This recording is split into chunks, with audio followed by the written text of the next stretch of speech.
بسم اللہ الرحمن الرحیم۔ ایک کسان نے گھر میں داخل ہوتے ہی اپنی بیوی کو بتایا کہ آج جب وہ اپنے گدھے پر چارہ لاد کر گھر آ رہا تھا تو راستے میں گدھے اتنے میں چنو نے زور سے ہانک لگائی، امی منو نے میرا جوتا پہن لیا ہے۔ بیوی نے اپنے خاوند سے معذرت کی اور ان بچوں کا معاملہ سیٹل کروانے کے بعد دوبارہ اپنے شوہر کے پاس آ بیٹھی اور پیار سے بولی، اب سناؤ کیا ہوا تھا؟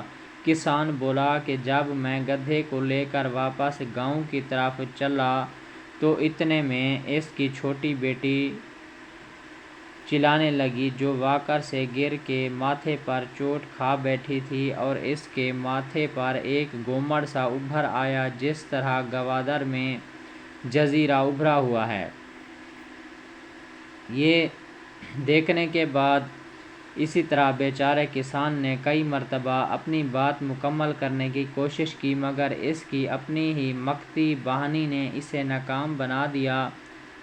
آخر کار کسان کی بیوی نے اپنے بچوں پر تنگ ہو کر برس پڑی اور انہیں سختی سے ڈانٹتے ہوئے بولی، کم بختو، سکون کے ساتھ گدھے کی بات تو سن لینے دو۔